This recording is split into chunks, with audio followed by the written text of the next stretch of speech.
ইসলাম ধর্মের পূর্বে আরব দেশে নারীদের প্রতি অত্যাচার তাদের অধিকার এবং আবেগ অনুভূতিকে চরম নিষ্ঠুরতার সহিত পদদলিত করা হতো। আরব দেশে নারী জন্মকে তারা হতভাগ্য বলে মনে করত এবং যার বাড়িতে কন্যা সন্তান জন্ম নিত সে সমাজ থেকে মুখ লুকিয়ে বেড়াত। আল্লাহ তাআলা পবিত্র কুরআনে এই দিকে ইঙ্গিত করে সূরা নাহলের 58 নম্বর আয়াতে বলেন, ওয়া ইযা বুশিরা আহাদুহুম বিল উনসা যাল্লা ওয়াজহুহু মুসওয়াদ্দান ওয়া হুয়া কাযীম। অর্থাৎ যখন তাদের কাউকে কন্যা সন্তান জন্মের সংবাদ দেওয়া হয় তখন তার মুখমণ্ডল কালো হয়ে যায় এবং সে তার মনের কষ্ট দমন করতে থাকে। ইসলাম ধর্মের পূর্বে মদিনায় ফতিউন নামে একজন ইহুদি ছিল, আর তার এই আদেশ ছিল যে মদিনায় যে কোনো কন্যার বিবাহের পূর্বে তার সাথে রাত অতিবাহিত করতে হবে। আর লোকেরাও ভয়ে নিজের পবিত্র কন্যাদেরকে এইরূপ করতে বাধ্য করত। শুধু তাই নয়, বরং আরব দেশের বিভিন্ন স্থানে বিবাহের এই কুপ্রথারও প্রচলন ছিল যে বিবাহের পূর্বে একসঙ্গে কয়েকজন পুরুষ একের পর এক সেই মেয়ের সাথে রাত কাটিয়ে চলে যেত। আর যখন সেই মেয়েটি সন্তান প্রসব করত তখন সেই পুরুষদেরকে তার সামনে ডাকা হতো এবং সেই মেয়েটি যার দিকে ইঙ্গিত করে বলতো যে এটি তার সন্তান, তার সাথেই তার বিবাহ হতো। নারীদের পর্দার কোনো ধরনের প্রচলন ছিল না। একজন পুরুষ যত খুশি বিবাহ করতে পারত।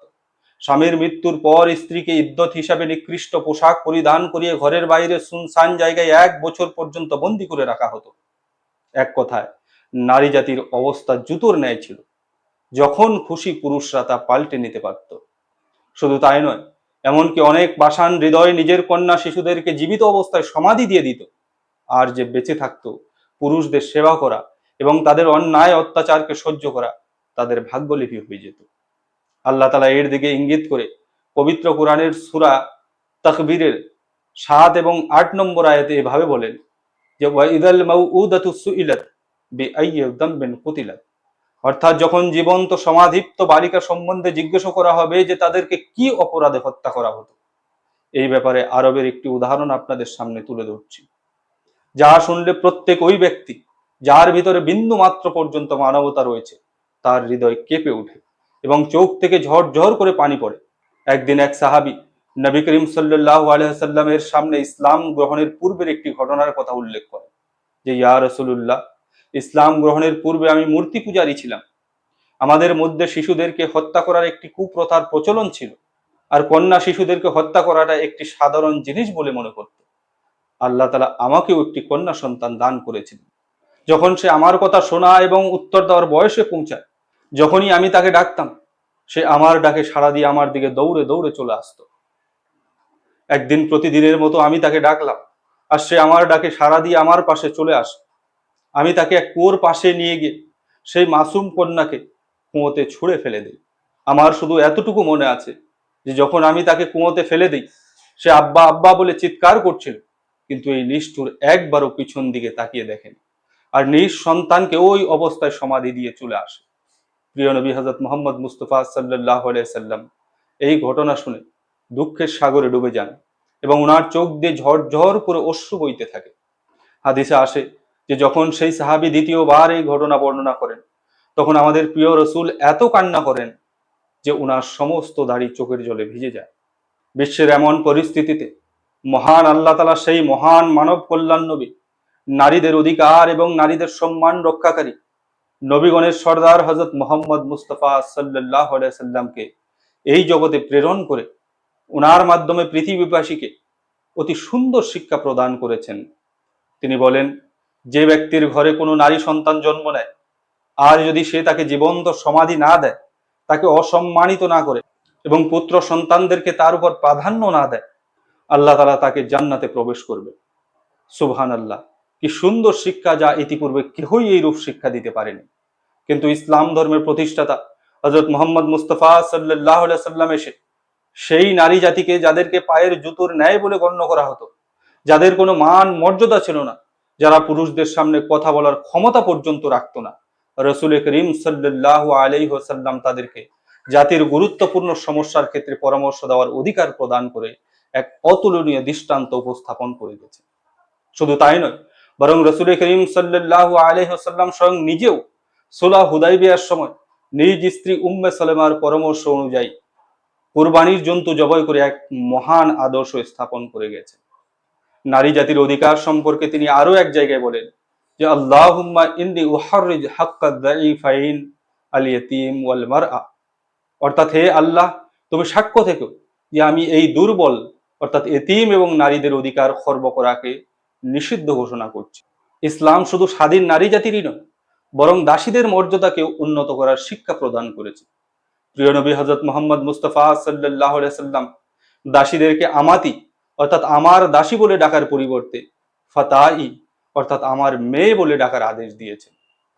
কন্যা সন্তানদের সুশিক্ষা এবং তরবিয়তের দিকে দৃষ্টি আকর্ষণ করতে গিয়ে তিনি আরো বলেন যে যে ব্যক্তি শুধুমাত্র দুজন কন্যা সন্তানের খুব ভালোভাবে তরবিয়ত করে, সে এবং আমি কিয়ামত দিবসে এরূপ মিলিত হব যেভাবে দুই আঙুল একে অপরের সাথে মিলিত থাকে। স্ত্রীর সাথে সদ্য ব্যবহারের উপদেশ দিতে গিয়ে তিনি আরো বলেন খাইরুকুম লি আহলিহি ওয়া আনা খাইরুকুম লি আহলি, অর্থাৎ তোমাদের মধ্যে উত্তম সেই ব্যক্তি যে নিজের স্ত্রীর সাথে উত্তম ব্যবহার করে এবং আমি আমার পরিবার বর্গের সাথে ব্যবহারের দিক থেকে তোমাদের সবার চাইতে উত্তম। আমাদের প্রিয় নবী নারী জাতির প্রতি উত্তম ব্যবহারের ক্ষেত্রে তাদের সম্মান এত উচ্চ পর্যায়ে প্রতিষ্ঠিত করেছেন যে সারা বিশ্বের ইতিহাসে এ ধরনের দৃষ্টান্ত কোথাও খুঁজে পাওয়া যায় না। যে নিজের কন্যা ফাতেমার আগমনে তিনি উনার সম্মানের খাতির দাঁড়িয়ে যেতেন, স্ত্রীদেরকে ঘরের সম্পূর্ণ দায়িত্ব অর্পণ করে দিয়েছেন। আরববাসীরা যেহেতু আদৌ এই ব্যাপারে অভ্যস্ত ছিল না, সেহেতু তারা এইসব দেখে আশ্চর্য হয়ে যেত আর এইসবকে মানিয়ে নিতে কষ্ট বোধ করত।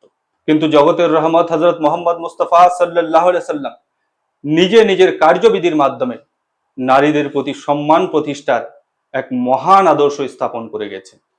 ইসলামের দ্বিতীয় খলিফা হযরত উমর ফারুক রাদিয়াল্লাহু তাআলা আনহু বলেন যে একদিন আমি কোনো এক ব্যাপারে চিন্তা ভাবনা করছিলাম। আমার এই অবস্থা দেখে আমার স্ত্রী আমাকে বলল যে যদি আপনি কাজটা এইরূপ করতেন তাহলে আমার মনে হয় খুব ভালো হতো। তৎক্ষণাৎ হযরত উমর ফারুক রাদিয়াল্লাহু তাআলা আনহু বলল যে তোমার এত বড় সাহস যে তুমি আমার কাছে পরামর্শ দিলে, তুমি জানো না যে আরববাসীরা কোনো কালেই স্ত্রীদের এই অধিকার মেনে নেয়নি যে তারা পুরুষদের কাজে পরামর্শ দেবে। হযরত উমর ফারুক রাদিয়াল্লাহু তাআলা আনহু বলেন যে এইসব শুনে আমার স্ত্রী আমাকে বলল যে যাও গিয়ে দেখো যে স্বয়ং মোহাম্মদ মুস্তাফা সাল্লাল্লাহু আলাইহি সাল্লামের স্ত্রীরাও ওনাকে পরামর্শ দিয়ে থাকেন, কই তিনি তো তাদেরকে কখনো বাধা দেননি, তুমি কেন এই কথা বলছো?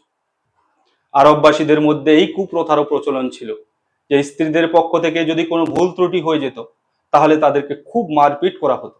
যখন আমাদের প্রিয় নবী হযরত মুহাম্মদ মুস্তাফা সাল্লাল্লাহু আলাইহি সাল্লাম বিষয়টি জানতে পারলেন, তখন তিনি বললেন যে স্ত্রীরা খোদা তাআলার বান্দি, তোমাদের নয়। শুধু তাই নয়, আল্লাহ তাআলা নারী এবং পুরুষদেরকে একে অপরের পোশাক বলেছেন। আল্লাহ তাআলা পবিত্র কোরআনে বলেন হুন্না লিবাসুল লাকুম ওয়া আনতুম লিবাসুল লাহুন, অর্থাৎ হে পুরুষগণ, তোমাদের স্ত্রীরা তোমাদের পোশাক স্বরূপ এবং তোমরা তাদের জন্য তাদের পোশাক স্বরূপ। যখনই কেউ কোথাও বের হয় সে এটাই চায় যে তার পোশাক যেন সুন্দর হয়, এই জন্য সে নিজের পোশাককে এত যত্ন সহকারে রাখে যে এতে যেন কোনো ধরনের দাগ না লেগে যায়। আর আল্লাহ তাআলা এই আয়াতে নারীদেরকে সেই পোশাকের সঙ্গে তুলনা করে এই দিকে দৃষ্টি আকর্ষণ করেছেন, হে পুরুষগণ, নারীগণ হলো তোমাদের পোশাকের ন্যায়, অতএব যেভাবে তোমরা পোশাকের যত্ন করো ঠিক তেমনি তাদেরও যত্ন নেও।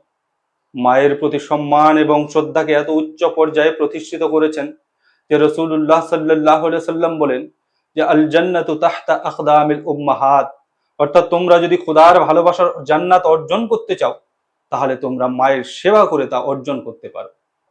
নারী জাতির আবেগ ও অনুভূতির প্রতিও তিনি যথেষ্ট খেয়াল রাখতেন। একবার নামাজের সময় প্রিয় নবী হযরত মুহাম্মদ মুস্তাফা সাল্লাল্লাহু আলাইহি সাল্লাম এক বাচ্চার কান্না শুনতে পেলেন এবং সেই কারণে তিনি তাড়াতাড়ি করে নামাজ শেষ করলেন এবং বললেন যে আমার মনে হলো যে তার কান্নায় তার মায়ের নিশ্চয় কষ্ট হচ্ছে, এই বলে আমি তাড়াতাড়ি করে নামাজ শেষ করলাম যাতে বাচ্চার মায়ের মনে কষ্ট না হয়। একবার এক যুদ্ধের ময়দানে বিভ্রান্তি সৃষ্টি হয়ে যাওয়ার ফলে উট ও ঘোড়াগুলোকে কিছুতেই ধরে রাখা যাচ্ছিল না। রাসূল করিম সাল্লাল্লাহু আলাইহি সাল্লাম ঘোড়া থেকে পড়ে যান এবং অনেক মহিলারাও পড়ে যায়। এই দেখে একজন সাহাবী লাফিয়ে গিয়ে হুজুরকে তুলতে আসেন। হুজুর তখন বললেন যে আমাকে ছাড়ো, মেয়েদেরকে আগে তোলো। শুধু তাই নয়, যখন রাসূল করিম সাল্লাল্লাহু আলাইহি সাল্লামের ইন্তেকালের সময় ঘনিয়ে এলো তখন তিনি সমস্ত মুসলমানদেরকে একত্রে সমবেত করে যেসব ওসিয়ত করেছিলেন তার মধ্যে এটিও ছিল যে আমি তোমাদেরকে আমার জীবনের শেষ ওসিয়ত এই করছি যে নারীদের সাথে যেন সব সময় উত্তম আচরণ করা হয়। তিনি শুধু মুসলমান নারীদেরই সম্মান রক্ষা করেননি, বরং যুদ্ধে যাওয়ার পূর্বে নিজ সাহাবিগণকে এই আদেশ দিতেন যে যুদ্ধে যেন মহিলাদেরকে হত্যা করা না হয়। সুবহানাল্লাহ, নারীদের সম্মান রক্ষার এত সুন্দর শিক্ষা দিয়ে গেছেন যে আজও পর্যন্ত পৃথিবীর বুকে এই ধরনের সুন্দর শিক্ষা খুঁজে পাওয়া যায় না। যে মুসলমান নারী তো দূরের কথা, শত্রুপক্ষের নারীদেরও সম্মান হানি তিনি পছন্দ করেননি। আরব দেশে এই কুপ্রথারও প্রচলন ছিল যে যদি কারো স্বামীর ইন্তেকাল হতো, সেক্ষেত্রে সে সম্পদরূপে গণ্য হতো, আর তার বড় ছেলে নিজ ইচ্ছা অনুসারে তাকে বিবাহ করে নিজের কাছে রাখতে পারত, অথবা টাকা দিয়ে অন্য কোথাও বিয়ে দিতে পারত। কিন্তু আল্লাহ তাআলা আমাদের প্রিয় নবী হযরত মুহাম্মদ মুস্তাফা সাল্লাল্লাহু আলাইহি সাল্লামের উপর পবিত্র কোরআনের এই আয়াত অবতীর্ণ করে নারীদেরকে আরবের এই প্রথা থেকে মুক্তি করে তাদের সম্মান রক্ষা করেছেন। যে হুররিমাত আলাইকুম উম্মাহাতুকুম ওয়া বানাতিকুম, অর্থাৎ তোমাদের জন্য তোমাদের মা এবং কন্যার সহিত বিবাহ করাকে হারাম করা হয়েছে। যখন আরব দেশে নারীদেরকে ঘৃণার চোখে দেখা হতো এবং যখন তাদের কথার কোনো গুরুত্ব ছিল না, সেই সময় আমাদের প্রিয় নবী হযরত মুহাম্মদ মুস্তাফা সাল্লাল্লাহু আলাইহি সাল্লাম নারী জাতির কথায় গুরুত্ব প্রদান করে এক মহান আদর্শ স্থাপন করে গেছে। হযরত আনাস বিন মালিক রাদিয়াল্লাহু তাআলা আনহু থেকে বর্ণিত যে মদিনায় একজন পাগলী মহিলা ছিল যার নাম উম্মে জাফর ছিল। সে এক সময় হযরত খাদিজা রাদিয়াল্লাহু তাআলা আনহার সেবিকাও ছিল। পরে স্মৃতিশক্তি কিছুটা হ্রাস পায়। সে একদিন হুজুরের নিকট এসে বলে যে আমার আপনার সাথে একটি বিশেষ কাজ আছে, পৃথকভাবে কথা বলতে চাই। তখন প্রিয় নবী হযরত মুহাম্মদ মুস্তাফা সাল্লাল্লাহু আলাইহি সাল্লাম মহিলাটিকে বললেন যে এই গোটা অঞ্চলে তুমি আমাকে যেখানে বসতে বলবে, আমি তোমার সাথে সেখানেই বসে তোমার কথা শুনবো এবং তোমার সমস্ত কাজ করে দেবো। যাই হোক, সেই মহিলা এক জায়গায় গিয়ে বসে পড়ে এবং আল্লাহর রসুলও তার সাথে সেখানেই গিয়ে বসে পড়লেন এবং ততক্ষণ না পর্যন্ত সেখান থেকে উঠলেন যতক্ষণ না পর্যন্ত তার সম্পূর্ণ কথা শুনে তাকে প্রসন্ন করলেন। নারীদের প্রতি হযরত মুহাম্মদ মুস্তাফা সাল্লাল্লাহু আলাইহি সাল্লামের এইসব অবদান দেখে লেখকের কলমের কালি শেষ হয়ে গেছে, কিন্তু প্রশংসা শেষ হয়নি। দিনের পর দিন ও রাতের পর রাত অতিবাহিত হয়ে গেছে, কিন্তু প্রশংসাকারীর প্রশংসা শেষ হয়নি। মুসলমান তো মুসলমান, পশ্চিমীয় দেশের ইতিহাসবিদেরও কলম এই মহান নবীর প্রশংসা ছাড়া ইতিহাসের পৃষ্ঠা থেকে উঠেনি। এদের মধ্য থেকে শুধু দুজন ইতিহাসবিদের কথা উপস্থাপন করছি। পি ইয়ার ক্যারিবাইটস নিজ পুস্তক মোহাম্মদ অ্যান্ড টিচিং অফ কুরআনের 126 নম্বর পৃষ্ঠাতে লেখেন, Muhammad 13 years ago assured to the mothers and wives and daughters of Islam a rank and dignity not yet generally assured to women by the law of the West. অর্থাৎ মুহাম্মদ সাল্লাল্লাহু আলাইহি ওয়াসাল্লাম 1300 বছর পূর্বে মা, স্ত্রী এবং কন্যাদেরকে সেই মর্যাদা প্রদান করেছেন যা এখনো পর্যন্ত পশ্চিমীয় দেশের কানুন তাদের মহিলাদেরকে প্রদান করতে পারেনি। জেমস এ মিসেস নিজের পুস্তকে লেখেন, he lifted women from the bondage in which disease custom held them. অর্থাৎ মোহাম্মদ সেই ব্যক্তি যিনি নারী জাতিকে মরুভূমি মান থেকে মুক্ত করিয়েছেন। এই ছিল আমাদের প্রিয় নবী হযরত মুহাম্মদ মুস্তাফা সাল্লাল্লাহু আলাইহি সাল্লামের নারী জাতির প্রতি অবদান, যা দেখে অন্তর থেকে শুধু একটি কথাই বের হয় যে ভেজ দরুদ উস মুহসিন পর তু দিন মে 100 বার, পাক মোহাম্মদ মুস্তাফা নবিयों का সরদার। অর্থাৎ তুমি সেই দয়ালুর প্রতি দিনে শত শতবার দরুদ প্রেরণ করো যে নবীগণের সর্দার মোহাম্মদ মুস্তাফা সাল্লাল্লাহু আলাইহি সাল্লাম নামে আখ্যায়িত। আল্লাহ তাআলা আমাদের সকলকে নারী জাতির অধিকার ও সম্মান রক্ষার সৌভাগ্য দান করুন, আমিন। ভিডিওটি ভালো লাগলে অবশ্যই শেয়ার করে দেবেন এবং চ্যানেলটি সাবস্ক্রাইব করে রাখবেন।